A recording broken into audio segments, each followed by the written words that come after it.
For latest updates and short audio clips, follow us on Instagram, Reading the Author.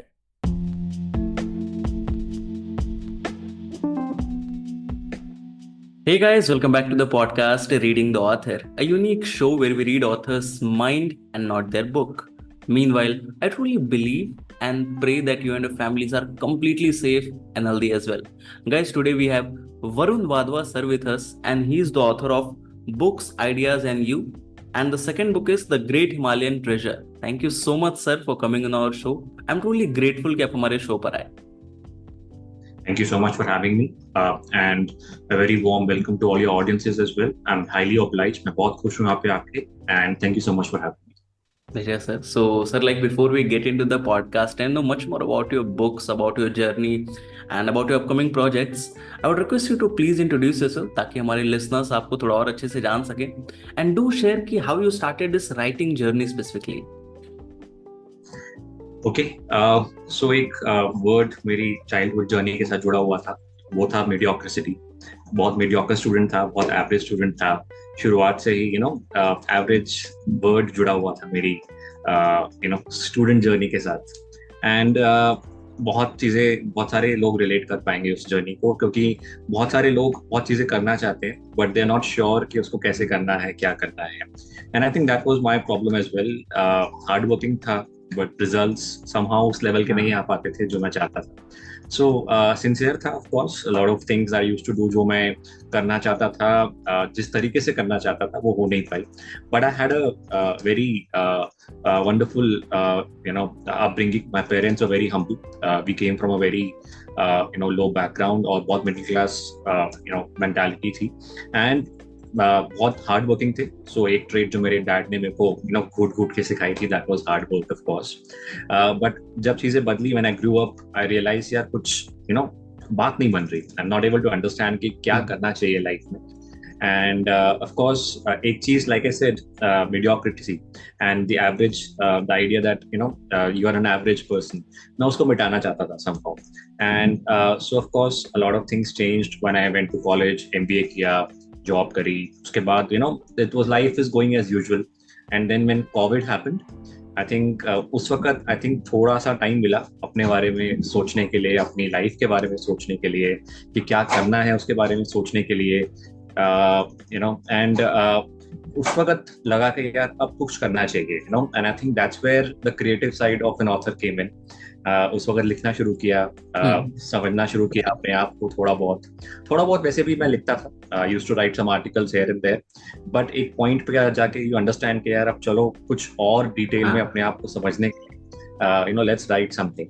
And I think उससे पहले author बनने से पहले I think जो चीज चेंज हुई मेरी लाइफ में, that was books came into my life. And I started reading thoroughly around. I used to read 1 or 2 books every week thoroughly, पढ़ के, audio books. I used to do all of that stuff, and that changed everything. And I think मैं highly encourage करूँगा सबको, if you really want to change your life in some way, I think books is the best way to start. सबसे अच्छा तरीका start करने का. That is how I began my journey. थोड़ा लिखना शुरू किया, and that's why my first book, Books, Ideas and You, was also on the concept of why is it important to read books and how they can transform your life. उसके बाद things pick up, of course, but the idea of becoming an author was that it is something जो आपके साथ जुड़ा रहेगा life long as an author, right? And आपके जाने के बाद भी लोग आपको याद करेंगे, आपकी बुक्स पढ़ेंगे. कोई रीजन था as an author बनने का. Okay. So sir, as you shared कि जो आपकी पहली बुक है, Books, Ideas and You, it's about the book and reading habits इन सारी चीजों के बारे में. But when it comes to the second book, The Great Himalayan Treasure, because इस पॉडकास्ट को सुनने के बाद बहुत सारे लोग बुक को पढ़ना चाहेंगे, खरीदना चाहेंगे. So talking from a new reader's perspective, what a new reader can expect from your books? Can you share some insights? Of course, and I think new readers के लिए सबसे अच्छा वे कोरिलेट करने के लिए एक बुक के लिए होता है एक स्टोरी. अगर वो एक स्टोरी से कोरिलेट कर पाते हैं तो उसके थ्रू जो लर्निंग है वो अलग ही लेवल पे पहुंच जाती है. एंड आई थिंक आपने नोटिस किया होगा कि अगर आप एक स्टोरी से रिलेट कर पाते हैं, जैसे तो मेरी बुक की स्टोरी जो है वो 3 दोस्तों के ऊपर है. How they go on a treasure Hunt and how they also explore themselves in a way and explore जो ट्रेजर का एक थ्रिल होता है उसको एक्सप्लोर करते हैं। तो जिसने दिल चाहता है मूवी देखी होगी उनको समझ में हाँ आया होगा कि ना जो फन आता है तीन दोस्तों के बीच में, that kind of fun. That's why I wanted to write a story जो लोग उससे रिलेट कर पाए। It was not about the learnings as well, क्योंकि आई थिंक अगर आपने रॉबिन शर्मा की बुक्स पढ़ी होंगी जिसमें एक स्टोरी होती है, उस स्टोरी के अराउंड लर्निंग्स होती है, हाँ एंड आई थिंक इस स्टोरी बुक में भी वही है। It's a treasure Hunt, it's a thrilling treasure hunt, but at the same time it is also having some background on what can you learn about yourself, क्योंकि जो असली treasure होता है वो अपने अंदर होता है। बाहर का ट्रेजर को तो सब ढूंढ लेते हैं, अंदर का ट्रेजर जो है ना वो बहुत कम लोगों के हाथ में आता है। एंड आई थिंक ये स्टोरी उसी के बारे में है। चार दोस्त हैं, उनके अलग अलग ट्रेट्स हैं, सॉरी तीन दोस्त हैं, उनके अलग अलग ट्रेट्स हैं। somebody is physically more bound, so हमारी चार डायमेंशंस होती हैं। मैं थोड़ा सा बैकग्राउंड दे देता हूँ आपको, ऑथर्स, आपके रीडर्स, आपके लिसनर के भी। हमारे चार डायमेंशंस होती हैं जिसके थ्रू हम we live our life. Physical dimension जो हमारी बॉडी है, मेंटल डायमेंशन जो हमारा माइंड है, जिस तरह से हम सोचते हैं, इमोशनल डायमेंशन हमारी जो इमोशंस है, जैसे हम प्यार करना सीखते हैं, जैसे हम गुस्सा करना सीखते हैं, and then the spiritual dimension जो हमारी एनर्जी सिस्टम। एक बोलते हैं ना कि एक कंप्लीट ह्यूमन बीइंग के अंदर ये चारों के चारों डायमेंशंस एक तरीके से, एक बैलेंस तरीके से मैनेज करना आना चाहिए। अगर आपकी कुछ प्रॉब्लम्स होती हैं, उसको ऊपर एंड नीचे उसको अगर मैनेज करना है तो कैसे मैनेज करना है। तो अगर ये चारों डायमेंशन एक साथ मिल जाए ना तो एक सक्सेसफुल लाइफ जी जा सकती है। और इस बुक का पूरा यही मैसेज है कि आप किस तरह से अपनी लाइफ जिए, एंड जो सक्सेस का एक ट्रू मीनिंग है वो समझाने की भी मैंने कोशिश करी है। क्योंकि मुझे लगता है आज की डेट में यंगस्टर्स को सक्सेस का मीनिंग बहुत जरूरी जानना चाहिए, क्योंकि सक्सेस मनी के साथ जुड़ के रह गया है और वो चीज़ नहीं होनी चाहिए। सक्सेस और मनी बहुत इंपॉर्टेंट है। मैं इसको बारे में कभी नहीं बोलूंगा कि मनी नहीं अर्न करना चाहिए, but as long as it is there in your pocket, the moment it reaches your head it's a problem, right. तो सक्सेस की definition according to me I think youngsters को समझनी चाहिए, एंड मेरे हिसाब से बहुत सिंपल डेफिनेशन है। Success can be mentioned as if you have it's basically the idea of designing a life that you desire to live. मेरे हिसाब से उतनी simple definition, and I think ये यंगस्टर्स को अगर समझ में आ जाएगी तो they will be able to design their life much better, और ये बुक का मैसेज वही है। Noted, sir. So, sir, like as we have talked about the new readers' perspective, कि वो क्या expect कर सकते हैं इस book से. Now, talking from the perspective of the reader who have already read both of your books. So, अभी वो आपसे क्या expect कर सकते हैं? Like, is there anything in the pipeline you want to experiment a bit on some other genres too? या फिर आप इन्हीं genres में stick करना चाहते हैं, इसी में और आगे बढ़ना चाहते हैं? Basically, what's upcoming अभी? So, right point, right question पूछा है आपने, क्योंकि 20 डेज के बाद मेरी थर्ड बुक आ रही है, एंड वो कॉलेज स्टूडेंट्स के ऊपर ही है। It's titled as sailing through life lessons for young adults. जो हमने चीज़ें अपनी लाइफ में बहुत बहुत बहुत लेट सीखी, मैं चाहता हूँ कि जो आज की डेट में जो हमारे स्कूल के बच्चे हैं, कॉलेज स्टूडेंट्स हैं, एंड इवन यंग प्रोफेशनल्स जो अपनी जॉब में हैं या बिजनेस में हैं, उनके पास वो लर्निंग्स बहुत लेट पहुँचती हैं। Sometimes in much later in their life उनको रियलाइज होता है, यार ये चीज़ तो मुझे बहुत पहले जाननी चाहिए थी। तो मैं एक एग्जांपल देता हूँ आपको स्पिरिचुअलिटी के बारे में, एंड आई थिंक ये बहुत बड़ा टैबू है, एक बहुत बड़ा टॉकिंग सब्जेक्ट भी है, बट लोगों को ये बात समझ में नहीं आती कि स्पिरिचुअलिटी क्या है, किसके लिए है। कुछ लोगों को लगता है यार ये सिर्फ उन लोगों के लिए है जो रोप पहन के माउंटेन्स में रहते हैं, जो मॉन्क्स है उनके लिए है स्पिरिचुअलिटी। कुछ लोगों को लगता है यार उसके लिए आपको आश्रम में जाना पड़ेगा, सब चीजें छोड़नी पड़ेगी, आपको ब्रह्मचार्य करना पड़ेगा। वो सब चीजें एक मुझे ऐसा लगता है कि गलत मैसेज गया है सोसाइटी में, क्योंकि स्पिरिचुअलिटी इंडिया का कल्चर का कोर है। ये हमारा जो सिद्धांत हैं, जो हमारे उपनिषद हैं, जो हमारे वेदास हैं, ये सब एक ही मैसेज देते हैं स्पिरिचुअलिटी के बारे में कि आपकी लाइफ आपके कर्मा है। Your life is your own making, your life is your own Karma. Spirituality is around all of that stuff. Spirituality teaches you कि आपको रिस्पॉन्सिबिलिटी लेनी है अपनी लाइफ के बारे में, आपको खुद जानना है अपने लाइफ के बारे में, जो इम्पोर्टेंट क्वेश्चंस है लाइफ के बारे में, कि लाइफ का इम्पोर्टेंस क्या है, हम डेथ के बाद कहाँ जाते हैं, हमारे साथ क्या होता है, एक लाइफ की जो एनर्जी सिस्टम है उसको कैसे मैनेज करना है। ये सब चीजें हमारे वेदास उपनिषद में बहुत डिटेल में बताई गई, राइट। बट हम उन सब चीजों से बहुत दूर हो गए हैं, and I think that's why spirituality has become a taboo in today society. अगर आप अपने घर वालों को बोलते हो कि मैं स्पिरिचुअल पाथ पे जा रहा हूँ, आपसे खुश होने के बजाय आपके बारे में वरी करने लग जाते हैं। दे हाँ बिकम वरीड अबाउट यू कि यार बिल्कुल। आप कहाँ जाने वाले हो, क्या करने वाले हो। तो ये चीज चेंज होनी चाहिए सोसाइटी में, मुझे लगता है। एंड आई थिंक ऐसे कुछ लाइफ लेसन हैं, 20 लाइफ लेसन जो मैंने उस बुक में लिखे हैं। And I really think youngsters को पढ़ के वो डेफिनेटली उसमें मजा आएगा, because I have tried to write in the same language as they would want to understand. जो एक यंगस्टर्स की लैंग्वेज होती है ना, आपको पता है आज की डेट में थोड़े से LOL लॉल, हमें तो पता ही हाँ था हाँ ये हाँ सब चीजें क्या होती बिल्कुल। हैं। अब वो कॉमन नॉर्म हो गया। तो I think that's where I have tried to write it in the language that they can understand, and I'm 100% sure not only they will enjoy it, but they'll also able to self-reflect on those learnings and make it a part of their life. बहुत time हम गलती करते हैं, हम पढ़ तो लेते हैं चीजें बट उसके ऊपर एक्शन नहीं लेते हैं। and I think that's where I've encouraged everyone that जो भी कुछ आप पढ़ते हो, don't just put it in your cupboard, उस पे notes बनाओ, think from a perspective of an author. आप उस पे so you're basically having a conversation with an author, right? तो उस पे आप नोट्स बनाओ, उसके बारे में आप सोचो, and I think all of that stuff अगर आप करोगे, and that's part of what is called as active reading, जो लोग नहीं करते हैं, पैसिव रीडिंग करते हैं बहुत लोग। एक्टिव रीडिंग करोगे तो आप उससे सीख पाओगे, आप उसको अपना लाइफ का पार्ट बना पाओगे और अपनी लाइफ ट्रांसफॉर्म कर पाओगे। At the end of the day that is the whole objective, right? So, sir, we have been in conversation with more than 300 authors as of now, because the podcast is around 3 years old. And Yeah. most of them author, what I have personally felt that they are working, they want to be known or remembered as a certain genre या फिर certain type of author.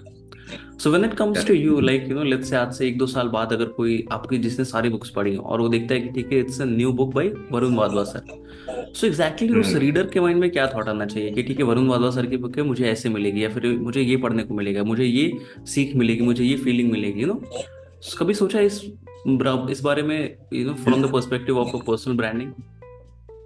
बिल्कुल सोचा है। मैं आपको एक story सुनाता हूँ।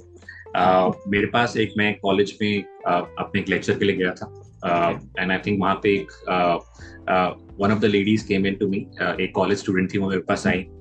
उन्होंने मेरी बुक पढ़ी हुई थी, and she came to me and she said she wanted to thank me.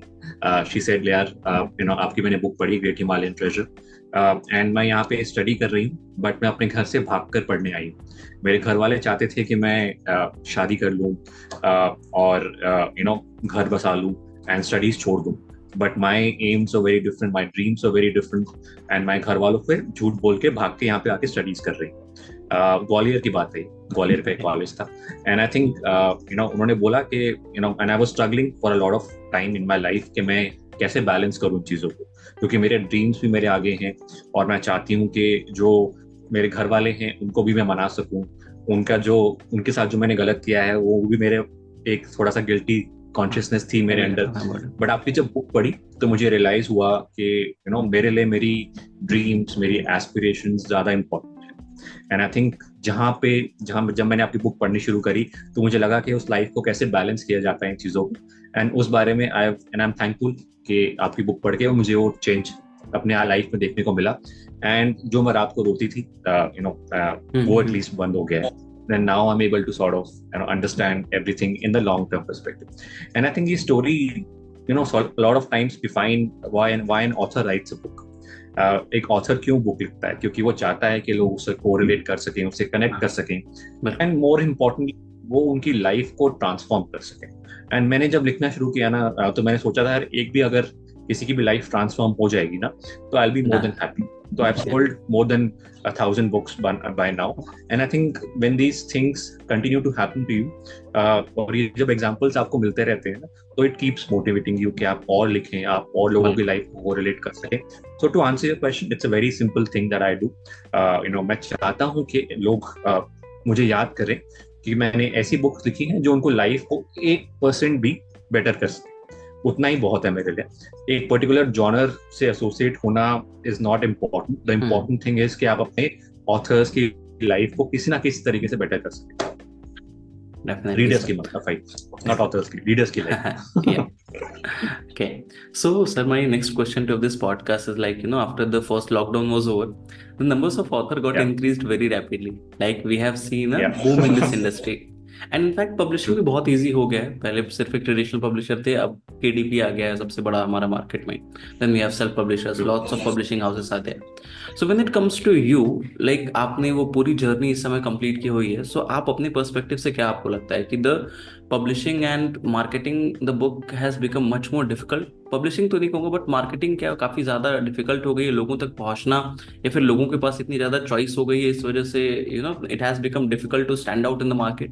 What's your take on this? Absolutely, you're right. On one hand, publishing has become a lot easy because आज की date में अगर आप देखोगे ना, a lot of good networking platforms are available for self publishing. बहुत सारे networking platforms available हैं. बहुत सारे ऑथर्स उनके साथ जुड़ के खुद सेल्फ पब्लिश कर सकते हैं. A lot of courses are available online जिससे आप सीख सकते हो कि आप सेल्फ पब्लिश कैसे करो. A lot of people are there to help you and guide you on these things. A lot of entrepreneur opportunities are there for authors to teach other authors कि आप इस इंडस्ट्री में कैसे घुसो. All of those things are there. I have seen that. I've been part of it. जो मेरे mentor थे, उन्होंने मुझे ऐसे ही सिखाया था. How do you get into the industry and all of that stuff. And I think it's very important that you have mentors in every field. आपको अगर कुछ सीखना है तो already somebody who's been there and done that. आप उनसे सीखोगे तो obviously you'll save a lot of time and energy and all of that stuff. But coming back to your question around publishing and marketing, see marketing. मैं हमेशा बोलता हूँ marketing को मैं अगर कोरिलेट करूँ लर्निंग के साथ तो इट्स वेरी इंपॉर्टेंट बिकॉज आज की डेट में प्रोफेशनल्स जो हैं जो काम कर रहे हैं दे थिंक कि उनको कुछ सिखाने की जो रिस्पॉन्सिबिलिटी है वो कंपनी की है, वो उनके मैनेजर की है. ऐसा नहीं होता है. आपको कुछ सीखना है तो उसकी रिस्पॉन्सिबिलिटी आपकी है, right? And the same thing applies to authors as well as far as marketing is concern. Distributors, आपके साथ जो चैनल पार्टनर्स होंगे वो एक लेवल तक ही आपको सपोर्ट कर पाएंगे, बट मार्केटिंग की सारी अपॉर्चुनिटीज जो भी आपको करना है, जब तक आप अपनी वॉइस लोगों तक नहीं पहुंचाओगे, जब तक आप एफर्ट नहीं डालोगे उस मार्केटिंग के लिए, वो कुछ नहीं होने वाला उसमें. एंड आई थिंक आप पैसे देखिए कितने भी लोगों को बोल दो यार चलो यहाँ पे बुक डाल देते, इस प्लेटफॉर्म पे डाल देते, उस प्लेटफॉर्म में डाल देते हैं, बट जब तक आप ऑथर्स के साथ, जब तक अपने रीडर्स के साथ वन ऑन वन बैठ के उनको समझाओगे नहीं कि क्यों इंपॉर्टेंट है आपके लिए ये बुक पढ़ना, जो आप अपने आप को, एंड यू कांट वो टाइम चला गया जब ऑथर्स अपने एक रूम में बैठे रहते थे और चुपचाप लिखते रहते थे और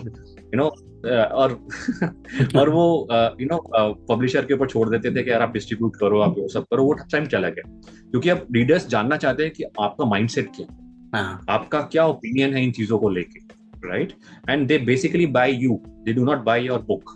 ये एक मिसकंसेप्शन है हमेशा से, right? They do not buy your book, they buy you. अगर आपसे कनेक्ट कर पाते हैं, मैंने देखा है, मैंने जितने भी ऑथर सेशंस किए हैं, जहां पे भी मुझे अपॉर्चुनिटी मिली है where I'm able to correlate and fix some time जहाँ पे 1 घंटा बैठ के I can talk to those people. अगर obviously वहाँ पे सेल्स बढ़ी है because they're not buying my book, they're buying me. They understand कि जो मैं बोल रहा हूँ, अगर मेरे को उसपे कुछ सीखने को मिल रहा है, और if they want to go more deeper into that subject, they have to then read that book. So like you mentioned, marketing तो हमेशा से मुश्किल थी, but now you have to be out there on the field as the face of the book. Okay. So sir, what's your current writing schedule looks like? Like every day you devote some particular hours to writing, या फिर randomly कभी कोई thought आया तो phone में diary में लिख लिया, फिर बाद में बैठ के लिख रहे हैं? How does it goes with you? Both. मैं आपको बताता हूँ. एक बैट्समैन अगर फॉर्म में होता है ना, तो उसको जितना चांस मिले उतना अच्छा है. वो फॉर्म का ना पूरा अपॉर्चुनिटी लेनी चाहिए. तो ऑथर के साथ भी, मेरे साथ तो एटलीस्ट होता है, सबके साथ अपने अपना हो सकता है. जब भी आप एक तरीके से एक फॉर्म में होते हो ना एज एन ऑथर, वो अपॉर्चुनिटी को ग्रैब कर लेना चाहिए. तो एक माइंडसेट अगर आपका ठीक है कुछ सर्टेन नंबर ऑफ डेज के लिए, तो आप उस अपॉर्चुनिटी को छोड़ो मत. जो आपको एक रूटीन बना हुआ है उसको पकड़ के रखो. So generally I try to do at least 1 hour of writing every day constantly over a period of time. अगर कुछ सुबह जनरली और late night when everything is stopped, जब आपको एक सेक्लूडेड टाइम मिल जाए. And I think that's very important. All authors will be able to relate to it. जो मैंने अपनी सेकेंड बुक लिखी थी, because it's called as Great Himalayan Treasure, तो मैंने एक secluded time लिया था for a period of week or 2, जहाँ में I went to the Himalayas to get some exposure around that. थोड़ा सा inspiration मिलने के लिए, so I wrote it there. It totally depends, but I would always suggest अगर कोई नया author है जो सीखना चाहता है, अगर आप सोचोगे कि यार whenever I feel good then only I will write, ऐसा नहीं होता है. Right? You may feel good, you may not feel good, आपके मूड चेंजेस चलते रहेंगे, एक्सटर्नल स्टिमुलस बहुत सारे आएंगे, एक्सटर्नल बिल्कुल सिचुएशंस बहुत सारी आएंगी, बिजी तो रहोगे ही रहोगे। जब तक आप डिसिप्लिन नहीं बनाओगे अपनी लाइफ में, half an hour, 1 hour every day you have to write, irrespective of whatever you're feeling. Some days you will feel much better, but अगर आप किसी भी दिन में whatever you may be feeling, but अगर आप एक discipline बना लोगे and if you continue to write every day, you will see that momentum will build on like a snowfall effect. जो snowball effect होता है जिसको हम बोलते हैं, it continues to build as you could see, and automatically आपको ऐसा लगेगा over a period of time, like अगर आपने 20-25 days तक एक लगातार हैबिट बना ली, उसके बाद एक मोमेंटम मिल जाएगा आपको, and you will naturally be able to write much more in that 1 hour. And I think that's very important, क्योंकि लोगों को लगता है यार फर्स्ट ड्राफ्ट तो इतना फर्स्ट ड्राफ्ट कैसा होना चाहिए, लोग बारे में सोचते रहते हैं क्या होना चाहिए। एंड आई थिंक मैं अल्टीमेटली आपको एक सीक्रेट बताता हूँ, जो भी आपके फर्स्ट ड्राफ्ट में होगा एज एन ऑथर, अल्टीमेटली आपके फाइनल ड्राफ्ट में सिर्फ 10% रहने वाला है। क्योंकि फर्स्ट ड्राफ्ट का मतलब ये है, जो भी आपके दिमाग में आ रहा है, you just put it out there on the wall. It's like mud, throwing mud to the wall and seeing whatever sticks there, जो भी आपके दिमाग में आ रहा है, right? And then eventually you continue to redraft that first draft and the final product is much different. But लोग वो first draft नहीं लिख पाते सोच के कि यार एकदम perfect होना चाहिए। Perfect नहीं हो सकता कभी। Okay. So my next question to you is, sir, like, let's get back to the time जब आपने सुना था कि okay, tomorrow your book will be live. Everybody will be able to buy it, will be able to judge you on the basis of what you have written. Because generally ऐसा होता है कि writer को ऐसा माना जाता है, जो वो सोचते हैं वो लिखते हैं, right? So when it comes to that particular evening, what was going on in your mind? Like, were you relaxed, excited? आपने you just marked up some milestones कि ठीक है, इतने सारे लोग मुझे जानते हैं, मेरे बुक को इतनी कॉपी सेल करनी पड़ेगी। What was going on in your mind? काफी इंटरेस्टिंग क्वेश्चन है। आई थिंक ये सो आई थिंक एक थोड़ा सर्टन फेयर तो था जब फर्स्ट बुक लॉन्च हो रही थी।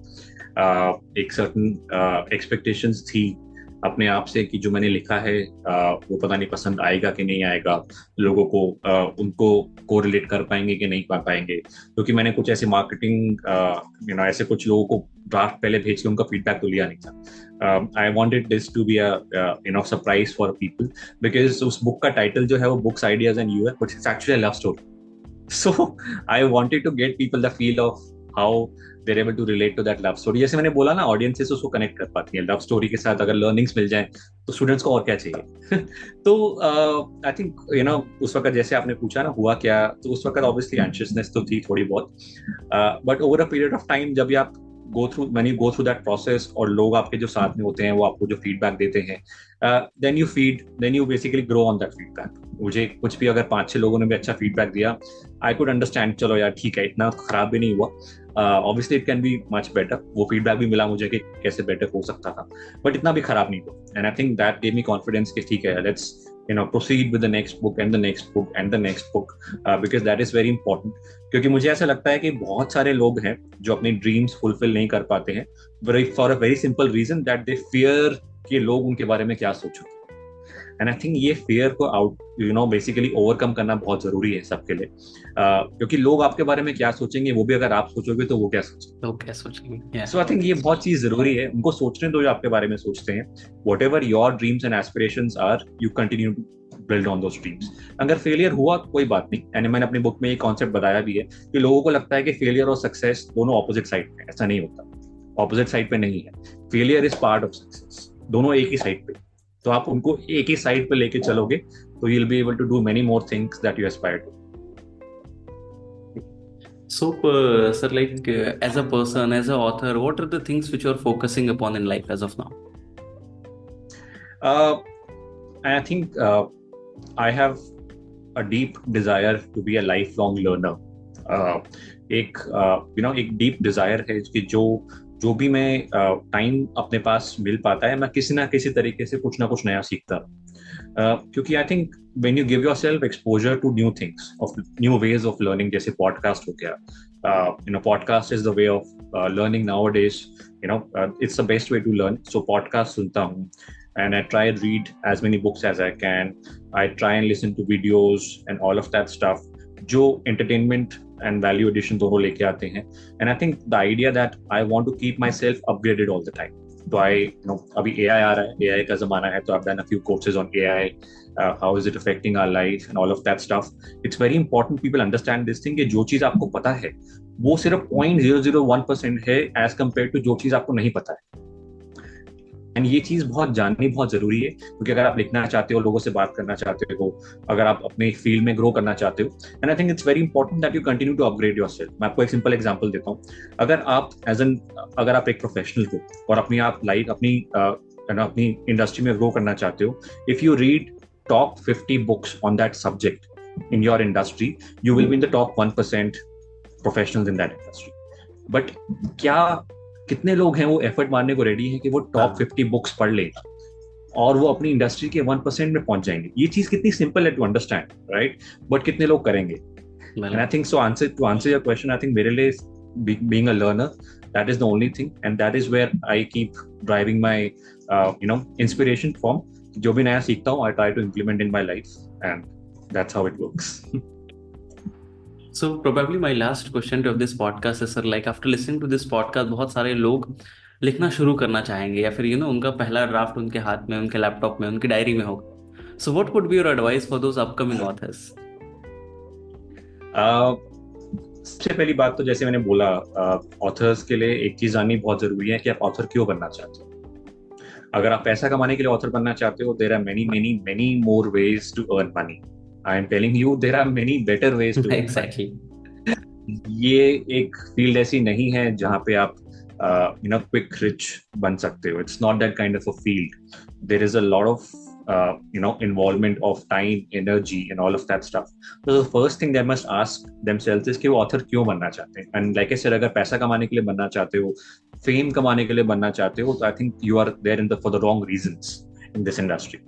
अगर आप really एक author बनना चाहते हो, I think the more important thing for you to understand is that why you want to become an author and then pursue it accordingly. क्योंकि अगर आप लोगों की लाइफ चेंज करना चाहते हो, लोगों के बीच जाना चाहते हो अपने बुक्स के through, then you are on the right path, because that is most important.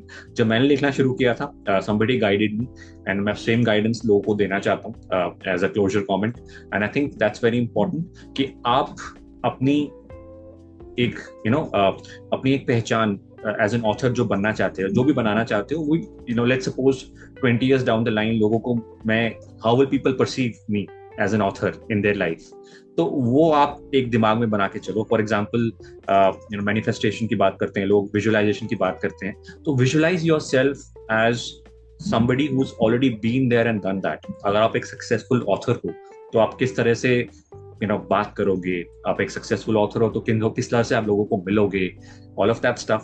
And that is very important to manifest that in your mind, because that is the starting point कि आपको लगेगा कि as an author आप क्या achieve करना चाहते हो. And then उसके बाद जो प्रोसेस है, जो ऑपरेशनल पार्ट है, वो थोड़ा सा कम्बरसम है. बहुत लोगों को लगता है यार इतना कुछ लिखना इज वेरी डिफिकल्ट, मेरे से नहीं हो पाएगा. अगर आप ऑलरेडी दिमाग बना लोगे तो नहीं हो पाएगा, तो ऑब्वियसली नहीं हो पाएगा. बट मैं हमेशा गाइड करता हूँ लोगों को, कुछ ना कुछ लोगों से जानो, कुछ लोगों से सीखो, जिन लोगों ने ऑलरेडी ये काम कर लिया है उनसे इंस्पिरेशन लो. जैसे अगर आप सिंपल सा एक टिप देता हूँ आपको मैं जाते जाते, आपके जो लिसनर्स हैं, सबसे इजी तरीका है एक बुक पे रिसर्च करने का कि आप उस पर्टिकुलर बुक का जो सब्जेक्ट आपने चूज किया है उसके टॉप 50 क्वेश्चंस अपने एक रिसर्च फाइल में लिख लो, and start researching about those top 50 questions what you want to get answer through your book. उसके बारे में फिर रिसर्च करो, जो भी मटेरियल आपको मिलता है ऑनलाइन उसको अपने रिसर्च पेपर में डाल दो, and then start using that research papers का जो आपका जो रिसर्च है, बाय बेसिकली उसको आप अपने वर्ड्स में लिखना शुरू करो. And I think that's the easiest way to start, क्योंकि जब आप लिखना शुरू करते हो तो सब नेचुरली, इट इज नॉट कि आपके पास ऑटोमेटिकली सारे थॉट्स आने शुरू हो जाएंगे and everything will come to you. ऐसा नहीं होता. You need some reference material, you need some research to come through, and then एक आइडिया से, दो आइडिया से एक नया आइडिया बनता है. That's how things develop over a period of time. But never give up. It's very important. Continue to write, continue to focus, continue to have a discipline, and I think that is all that is required. Okay, so that's all for today, guys. I hope you must have enjoyed this lovely and inspiring conversation with Varun sir. And if you do, then do follow our podcast, Reading the Author, available on all the leading podcast platforms. And don't forget to buy and read the book. आप just Amazon पे जाएं, वहाँ पे search करें Varun Wadhwa sir की books आ जाएंगी. जरूर खरीदें, पढ़ें और अपने जानने वाले चैनल जरूर शेयर करें. Thank you so much, sir, for coming on our show. It was my honor to be able to host it today. Thank you so much for having me. Thank you. Thank you so much, sir.